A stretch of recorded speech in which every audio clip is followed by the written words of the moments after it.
All right, unless you can't put two and two together, it's tire day around this place. I've got the car to show you. I've got a lot of updates really that we need to get into.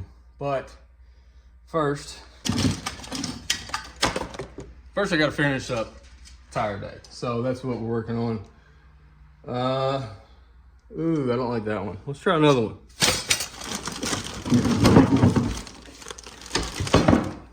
I don't really have a good one per se, so I'm going to have to fix that ring out there. But anyways, it is tire day. That's what we're working on. I'll show you that beast here in a minute. You won't see new tires very often on this channel, so take a moment to soak this in. Let it feel good. Let it get in your soul. Here you go. 3 new tires. Really, it was a good deal. All I had to do was give up my firstborn, and Beckett was kind of getting to that stage where he was getting a little mouthy. So it was a fair trade.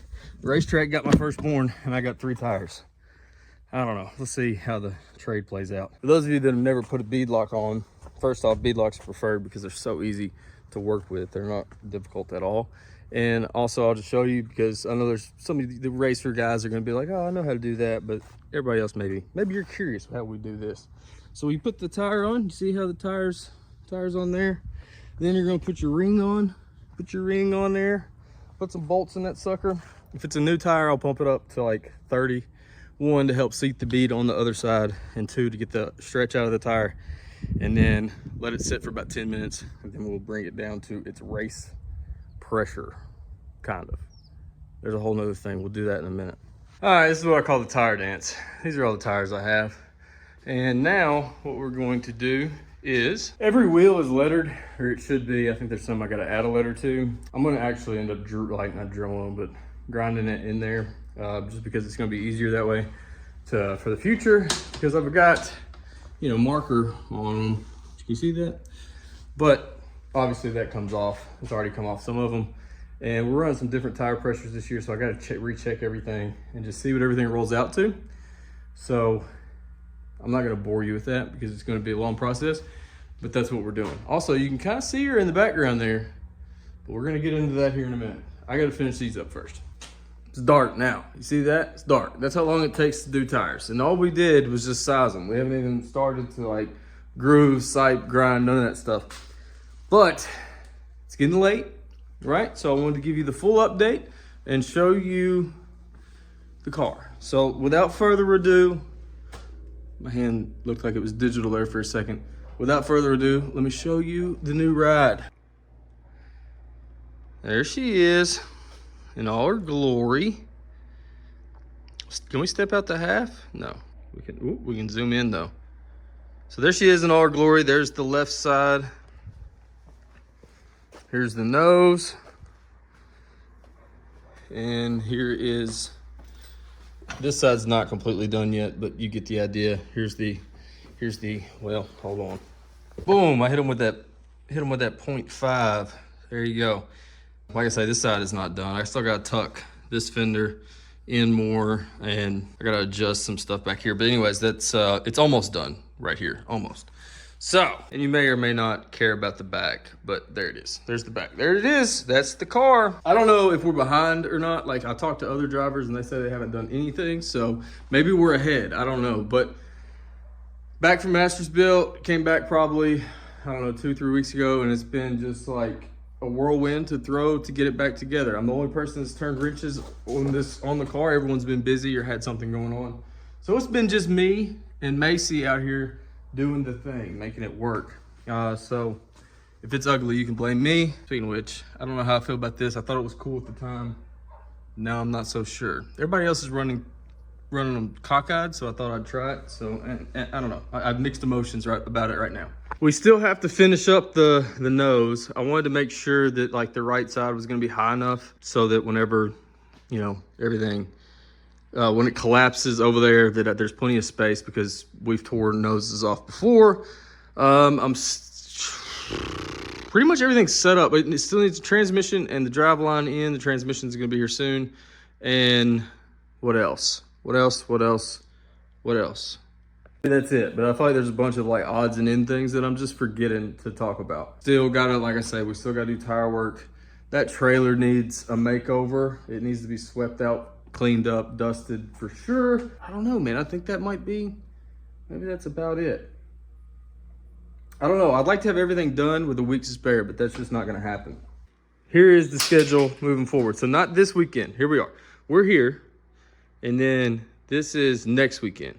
Next weekend, they are testing and tuning at Clarksville. We will not be able to make that. Then that weekend right there, that's the one where we plan to be out there testing and tuning. I think, don't take this to the bank, but I think it's 2 practices and then Toilet Bowl weekend 1 and Toilet Bowl weekend 2. We're hoping to make probably not all 4 of those races, but at least like maybe 2 or 3 of those races. You'll notice there is not a wrap on this car yet. Also, I ordered that today. I sent it in, so I don't know how long that'll take to get here, but the wrap has been ordered. This car will not touch, it will not go to a racetrack without a wrap.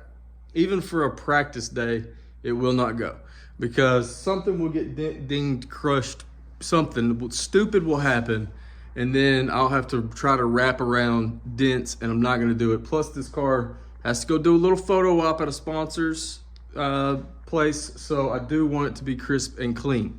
That being said, here's the other part. If this car does not go to a test and tune session, it will not go toilet bowling. For the simple fact of like, that's a highly competitive event and you want to make sure your stuff is right and you do not want anything stupid to happen there because you will end up getting crushed. So if it means we have to start our season delayed, that's what we will do. I'm not gonna risk it. There's way too much money tied up in this sucker this year to go out and crush it at the Toilet Bowl, and the rest of the season's a wash. So it will go to a test and tune session before it hits a racetrack. Just know that. I know the Toilet Bowl's a big deal and everybody gets excited about the Toilet Bowl, but I'm excited about the season, not so much just the Toilet Bowl. So I want to make sure this thing stays in one piece and can do its thing. We just don't know anything about this car. Simply put, I mean, we found out very little about it last year, and then we completely updated the front end, so we know absolutely diddly squat about that. So it's just there's a lot to learn with this thing, and we want to make sure it is right. You know what I mean? Because I don't want to like go out there and spin or something stupid, break something, whatever, and there we go. If you're wanting to see our wrap for this season ahead of everybody else, you are free to jump into any of our live streams. Typically, if I'm racing late models, you'll see the wrap. It's on there. That's the car that we're running this year. But other than that, I got to get back to work, dude. I would love to like film everything I'm about to do, but there's just no way. Like I have so much to do and I have only 2 hands and no one else is here. So anyway, we're gonna pitter patter and get at her. Thanks for tuning in to this video. I look forward to the season and being able to make a bunch more videos for you guys and to interact with you guys again. It's been a wild off season, but we're ready to get it back going. Appreciate your program. Those stickers are coming in. We're actually designing them with the guy tomorrow, which is not a lot, but he's new to making these little names. So we're gonna get our Appreciate Your program back. $25 get your name on the car. Every additional $25 gets you a star. Once you get 5 stars, my hands are filthy. Once you get 5 stars, you get one of our YouTube t-shirts. The guys who were on here last year, you are gonna be back on here because I know like the Foskey family and Corey with a K, you guys, I mean, you didn't get to ride on the car long. So we're going to get you back on here this year for, I mean, just you don't know anything else. What I'm trying to say is it's going to be back on the car. And anyone else, Sean Cole, you'll be back on here. All you guys will be back on the car. Sponsorship wise, if you own a business or anything like that, the wrap may be sent off, but there's still room for you on this car. So if you're looking to get a little tax break and put your name on something, I'm your guy. But also I want to thank the ones that we do have: Haley Auctions and Realty, Renegade Race Fuel. The other one is just a guy named Gus. I think it's GNR Motorsports. They are sponsoring the car this year. Just a guy named Gus. Sorry about that. I don't know if that's proper. Anyways, Gus, thank you to you. His logo will be back here. Very excited to have him on board. Super awesome guy. And I think he's actually going to help us out in the pit some this year. So everybody knows we need that. But that's it for me. I love each and every single one of you. Be sure to like this video. Leave a comment down below. Let me know how your off season went, what you've been up to. Say hello. That's all I got. I gotta go.